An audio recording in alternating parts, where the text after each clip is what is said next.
کہ چل بھی نہ سکیں تو پھر کندھوں پہ اٹھانا پڑے, کمر پر انہیں اٹھانا پڑے, تو بھی اٹھانا آپ کے ذمے ہے. اور یہ ان پر کوئی احسان نہیں ہے, یہ اس قرض کی ادائیگی ہے کہ ایک سٹیج پر انہوں نے آپ کو سپورٹ کیا, کھلایا پلایا, سہارا دیا, آج آپ نے ان کو سہارا دینا ہے. اور جیسے انہوں نے محبت کے ساتھ کیا تھا یہ سب کچھ, آپ کو بھی یہ سب کچھ محبت کے ساتھ کرنا ہے, تبھی قرض کی پوری ادائیگی ہوگی نا. انہوں نے بے دلی کے ساتھ نہیں کیا تھا آپ کا کام, آپ نے بھی خوش دلی کے ساتھ کرنا ہے, یہ ان کا حق ہے. اسی طرح اساتذہ جو آپ کو کچھ بنانے کی کوشش کر رہے ہیں, آپ نہیں جانتے تو آپ کسی کام کے نہیں ہیں. آپ کے اساتذہ آپ کو پڑھائیں گے تو آپ اس قابل ہو جائیں گے کہ آپ میڈیکل کالج میں داخل ہو جائیں, آپ انجینئرنگ کالج میں داخل ہو جائیں, آپ چارٹرڈ اکاؤنٹنٹ بن جائیں, آپ کل کو سی ایس پی افسر بن جائیں. تو یہ آپ کو اس قابل کون کرے گا؟ آپ کے اساتذہ آپ کو تعلیم کے ذریعے سے ڈیولپ کر رہے ہیں. جسمانی اعتبار سے آپ کو کس نے ڈیولپ کیا؟ والدین نے ڈیولپ کیا. اور علم کے اعتبار سے آپ کو کون ڈیولپ کر رہا ہے؟ اساتذہ کر رہے ہیں. اب ان کا بھی حق ہے. تو اساتذہ کے سلسلے میں ایک بات کی یاد رکھنی ہے کہ جیسے پانی جو ہے نا وہ اونچی سے نیچی جگہ آتا ہے, تو ہمارے جو بزرگ ہیں, ہمارے بڑے, ان کا یہ ایک فارمولا تھا کہ بڑے کو اونچے مقام پر بٹھانا ہے, خاص طور پر استاد کو, تو علم خود بخود آپ کی طرف فلو کرے گا. اور اگر آپ استاد کو اونچا مقام نہیں دیں گے تو پھر آپ کو بہت محنت کرنی پڑے گی. آپ کتابیں پڑھیں گے, رٹے لگائیں گے, اور پھر جا کر آپ کو کچھ علم جو ہے وہ حاصل ہوگا. لیکن اگر آپ استاد کا ادب کریں گے, اس کی بات توجہ سے سنیں گے, اس کو اہمیت دیں گے, اور کلاسز میں ریگولر رہیں گے. یہ بڑی اپنے تجربے کی بات بتا رہا ہوں. میں نے اپنا جو اسٹوڈنٹ کیریئر جو ہے وہ بڑی ریگولیرٹی کے ساتھ کیا ہے. مجھے پڑھنے لکھنے کا اتنا شوق نہیں تھا, پرائیویٹ بات آپ کو بتا رہا ہوں. کتابیں میں نے بہت کم پڑھی ہیں, لیکن پورا سال میں چھٹی نہیں کیا کرتا تھا. لہذا کلاس کے اندر جو آپ کو انڈرسٹینڈنگ ملتی ہے وہ آپ کو 10 کتابیں پڑھ کے بھی نہیں ملتی. جو استاد آپ کو ایک لیکچر کے اندر ایک سبجیکٹ جو ہے وہ سمجھا دیتا ہے سادہ لفظوں میں, کوئی تھوڑی سی الجھن ہوتی ہے, آپ سوال کرتے ہیں, پھر اس کو بھی وہ الجھن کو دور کر دیتا ہے, وہ بات آپ کو کھول دیتا ہے. تو استاد سے پڑھا ہوا یہ 100 کتابوں سے بھی زیادہ اچھا ہوتا ہے. تو استاد کو توجہ کے ساتھ ریگولیرٹی, پنکچویلٹی اور توجہ استاد کی بات پر, اور پھر استاد کو اونچا مقام دینا اپنے سے. میں نے الحمدللہ کبھی اپنے کسی استاد کا نام جو ہے وہ واحد کے صیغے میں نہیں لیا کہ وہ آیا فلانا آیا فلانا آیا. استاد کی عدم موجودگی میں بھی آپ استاد کو صاحب کہہ کے بلائیں, اس کا حوالہ دیں, صاحب کہہ کے فلاں صاحب آئے تھے, فلاں صاحب نے یہ کہا تھا. اور راستہ چلتے ہوئے بھی جب آپ کا کراس ہو جائے اپنے استاد کے ساتھ, آپ بائک پہ ہیں تو بائک کو آہستہ کریں. ہمارے زمانے میں تو سائیکل ہوتی تھی, تو ہم سائیکل سے اتر جایا کرتے تھے, یا کم سے کم ایک پیڈل پہ آ جایا کرتے تھے. استاد کو پھر سلام کیا, استاد گزر گئے تو پھر ہم دوبارہ جو ہے وہ سوار ہو گئے اس کے اوپر. تو اب بائک پر وہ ممکن نہیں ہوتا, لیکن کوئی نہ کوئی ایسا جسچر کہ جس سے آپ کو معلوم ہو کہ آپ نے اپنے استاد کو کوئی عزت دی ہے, تو یہ آپ نے کرنا ہے. باقی جہاں تک وہ جو ٹینشنز کا تعلق ہے, اس کے لیے جو اللہ تعالیٰ کے ساتھ اپنے تعلق کو مضبوط کرتا ہے, نماز کی باقاعدگی, شوق کے ساتھ نماز پڑھنا, اور کوشش کرنا کہ آپ باجماعت مسجد میں جا کے نماز پڑھیں. اس سے فائدہ کیا ہوتا ہے کہ آپ کسی چیز میں اتنے مگن نہیں ہوتے کہ وہ آپ پر سوار ہو جائے. مثال کے طور پر میچ ہے یا کوئی انٹرٹینمنٹ ہے, اور ادھر نماز کا وقت ہو گیا, آپ نے اس کو چھوڑا اور آپ مسجد میں آ گئے, تو آپ نے کیا کیا؟ آپ اللہ کی پناہ میں آ گئے. اب آپ کا وہ کھیل یا وہ انٹرٹینمنٹ آپ کا ویک پوائنٹ نہیں ہے. اسی طرح میں بڑی صاف بات آپ سے کہہ رہا ہوں کہ بہرحال نوجوان ہیں آپ, کل کو آپ نے شادی کرنی ہے, ٹھیک ہے نا. اب شادی کے لیے کیا ہے, آپ نے ایک کوئی لڑکی تلاش کرنی ہے جس سے آپ نے شادی کرنی ہے. اب یہ فیصلہ بھی آپ کا فیصلہ ہونا چاہیے وہ کوئی ایسی لڑکی آپ کے ذہن میں نہ ہو جو آپ کے دل میں کھب جائے اور پھر آپ اس پر ڈیپینڈنٹ ہو جائے، جیسا کہ میں نے پہلے آغاز میں کہا کہ لباس میں آپ ڈیپینڈنٹ نہ ہو۔ اس میں بھی کیا ہے، کیا ایک لڑکی کے ساتھ آپ کی اپوائنٹمنٹ ہے اور ملاقات ہوئی، وہ آنے میں اس نے دیر کر دی، اس سے اذان ہو گئی، اب آپ کا فیصلہ کیا ہے کہ اللہ بڑا ہے، آپ اسے چھوڑ کر وہاں چلے گئے۔ اب کیا ہے، جب وہ وقت آئے گا آپ کی شادی کا، کوئی لڑکی ایسی نہیں ہوگی کہ جو آپ کے دل میں اتنی زیادہ آپ پر سوار ہو جائے کہ آپ مجبور ہو جائیں اس کی شادی کرنے کو، اور اس کی کمزوریاں خامیاں وہ آپ کو نظر ہی نہ آئیں، ہے نا۔ تو یہ جو ہے نا کہ آپ انڈیپینڈنٹ ہو گئے اور آپ نے اللہ تعالیٰ کی پناہ لے لی، اور پھر اللہ تعالیٰ آپ کے لیے راستے جو ہے وہ کھولے گا۔ باقی جہاں تک تعلق ہے شادی کا، ظاہر ہے نوجوانوں کے مسائل ہیں، تو نوجوانوں میں کے مسائل میں سے ایک اہم مسئلہ جو ہے وہ شادی ہے۔ اب شادی جو ہے وہ کس سے ہونی چاہیے؟ وہ اسلام آباد کے ایک کالج میں وہ میرا خطاب تھا، تو ظاہر ہے اسلام آباد کا کالج تھا تو انگلش میڈیم، تو انگریزی میں سارے سوالات جو ہے وہ آ رہے تھے۔ تو ایک لڑکے نے سوال پوچھا کہ can I propose a beautiful girl? تو میں نے انسٹنٹینیسلی جواب دیا فار ہوم؟ کیا مطلب ہے اس کا؟ کس کے لیے؟ وہ تو ترجمہ ہو گیا نا مفہوم کیا ہے اس کا؟ دیکھیے، آپ کی بیوی بے شک حسینہ عالم ہو، حسینہ عالم ہو، خوبصورت ترین لڑکی ہو، لیکن اگر وہ آپ سے مس بہیو کرے گی تو کیا اس کی آپ شکل دیکھنا پسند کریں گے؟ اب خوبصورت لڑکی ہم کیوں ڈھونڈ رہے ہیں؟ تاکہ ہم فیس بک پر دکھا سکیں کہ دیکھو میری بیوی کتنی خوبصورت ہے نا۔ تو وہ کس کے لیے ہو گیا نا؟ تو دوستوں کے لیے آپ نے شادی کرنی ہے یا اپنے لیے شادی کرنی ہے؟ یہ فیصلہ بڑا سوچ سمجھ کر کرنے کا ہے، شادی مذاق نہیں ہے۔ آپ کا بڑا سنجیدہ فیصلہ ہونا چاہیے کہ آپ نے شادی کس سے کرنی ہے۔ آپ نے اچھا، اس میں نبی اکرم صلی اللہ علیہ وسلم نے بھی ہدایات دی کہ آپ نے گنوایا کہ کس کس بنیاد پر شادی کی جاتی ہے۔ انما تنکح المرأۃ بثلاث بحسبها وجمالها ودینها۔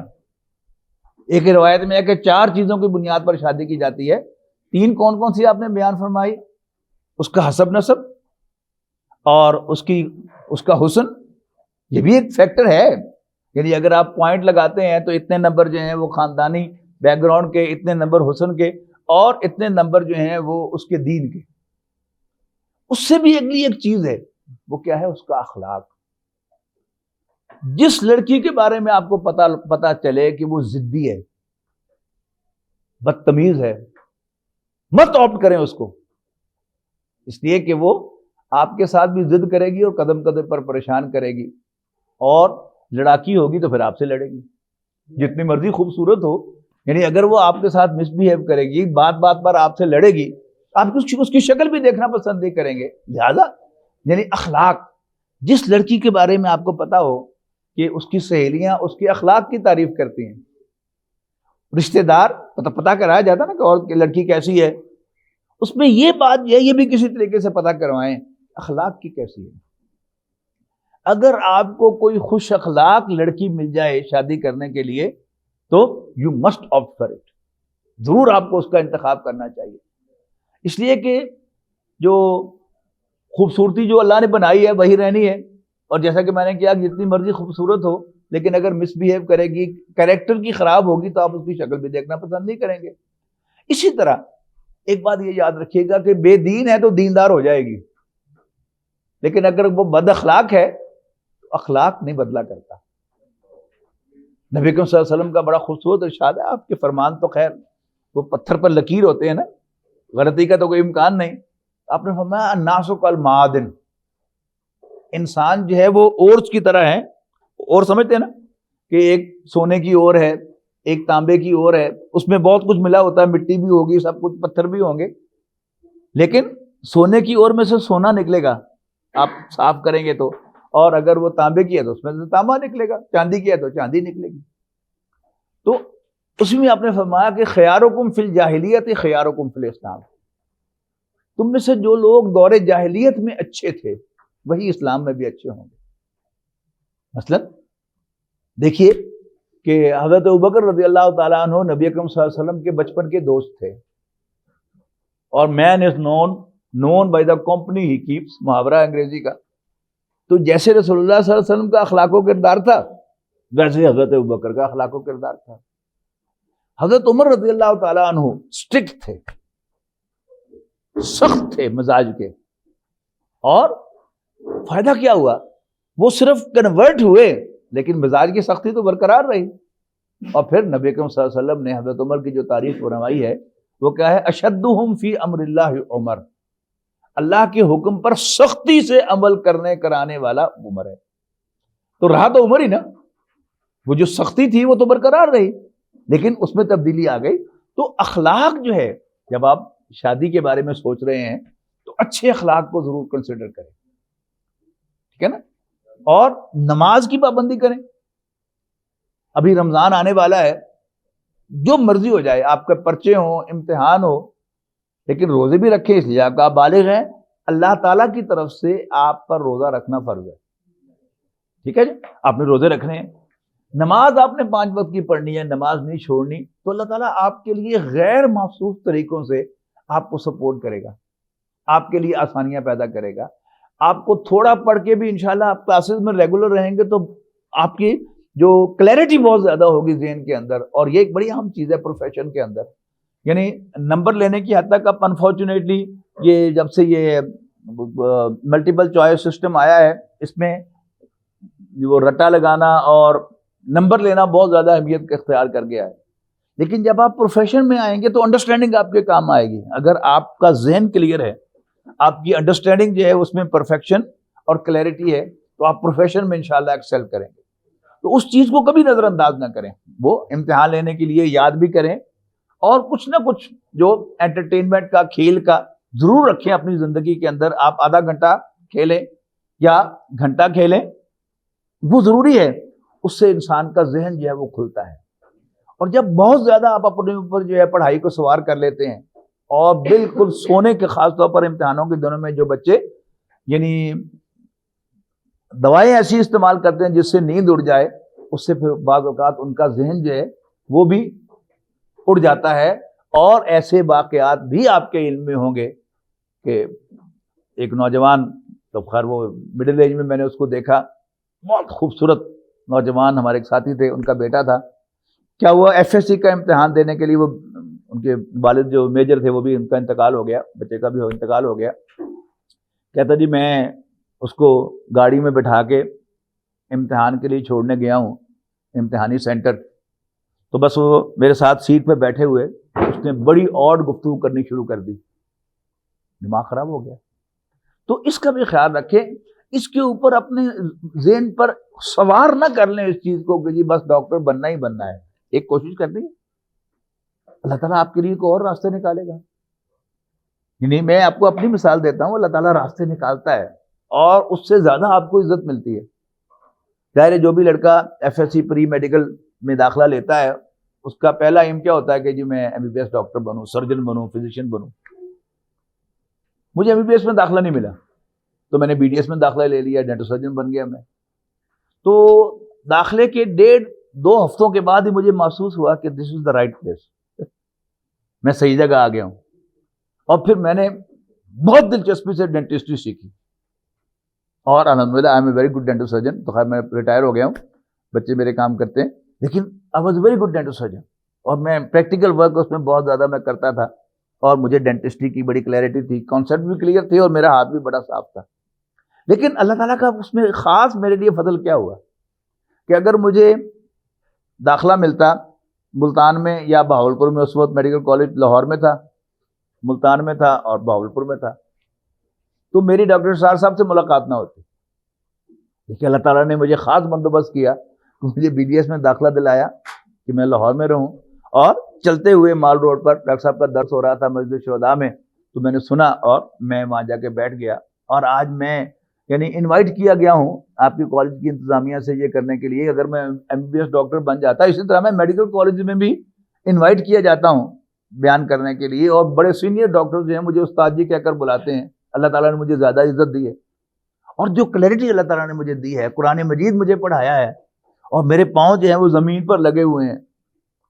تمام جو دنیا میں ہو رہا ہے قرآن مجید کی روشنی میں، میرے لیے وہ نیا نہیں ہوتا. سیاست میں جو کھاڑ بچھاڑ ہو رہا ہوتا ہے وہ سب میرے لیے جو ہے وہ قرآن مجید میں حضرت موسیٰ علیہ السلام کے واقعے میں اور انبیاء کرام کی سیرت میں وہ سب کچھ جو ہے وہ میں لکھا ہوا پاتا ہوں، میں اسے نیا نہیں سمجھتا. یہ سب کچھ جو ہے اللہ نے مجھے دیا ہے، یہ اس کا خاص احسان ہے. اس کو بھی پیش نظر رکھیں کہ آپ نے پروفیشن کے اندر بھی آپ نے آگے بڑھنا ہے، اپنے معاش کے لیے بھی، لیکن ساتھ ساتھ آپ نے قرآن مجید ابھی سے طے کریں کہ آپ نے قرآن مجید پڑھنا ہے اور اس کو اپنے لیول پر سمجھنا ہے، اور پھر اللہ تعالیٰ ہمت دے، توفیق دے، پھر اس کو بیان بھی کرنا ہے. اس لیے کہ یہ بات ذہن میں رکھیے گا کہ ہمارے ہاں دو اسکول سسٹمز ہیں. ایک ہمارا دارالعلوم اور دینی مدارس کا نظام ہے، یہ بچپن سے شروع ہوتا ہے. یعنی ایک چھوٹا بچہ جو ہے وہ مدرسے میں داخل کرا دیا جاتا ہے اور اس کو چیزیں رٹائی جاتی ہیں پہلے، ٹھیک ہے. 5,000 چارٹ جو ہیں وہ گردانے جنہیں کہتے ہیں، ضربہ ضربہ ضربو ضربت ضربتا، وہ یاد کرائی جاتی ہیں. لیکن اب وہ ایک خاص آئیڈیا ہے، دارالعلوم میں بورڈ کا، وائٹ بورڈ کا یا بلیک بورڈ کا کوئی تصور نہیں. اب ہم لوگ جو اسکول کالج میں پڑھتے ہیں، ہم الف بے جو ہے وہ بھی بلیک بورڈ پر پڑھتے ہیں. ہمارا ایک اور مائنڈ سیٹ ہے. تو قرآن مجید، میری بات آپ کو کیوں سمجھ میں آ رہی ہے؟ آپ بہت بڑے مفتی کو بھی اور شیخ الحدیث کو بھی یہاں بلائیں گے نا، تو وہ جو کچھ کہے گا بہت کام کی باتیں ہوں گی، لیکن وہ آپ کے اوپر سے گزر جائیں گی. I can communicate with you. جو باتیں میں کہہ رہا ہوں آپ سمجھ رہے ہیں اس لیے کہ میں آپ میں سے ہوں. تو دو نوجوان نسل ہے، اس کے ساتھ آپ نے کمیونیکیٹ کرنا ہے. آپ نے دین کا علم حاصل کرنا ہے، اس کو سمجھنا ہے، اور اس کو ابھی سے اپنا ایک ایم بنائے کہ آپ بھی انشاءاللہ قرآن مجید جو ہے وہ لوگوں کو، نوجوان نسل کو پڑھایا کریں گے اور ان سے کمیونیکیٹ کیا کریں گے. تو اب میرے خیال میں آپ کی کلاسز کا وقت بھی ہوگا، اسی پر میں آج کی اپنی گفتگو ختم کرتا ہوں. اللہ تعالیٰ سے دعا ہے کہ اللہ تعالیٰ ہم سب کو دین کے سارے پہلو، عبادات کا پہلو، اخلاقیات کا پہلو، کردار کا پہلو، وہ سب کچھ سیکھنے اور اس کو اپنی زندگی میں لانے کی توفیق عطا فرمائے. آخر دعوانا الحمدللہ رب العالمین.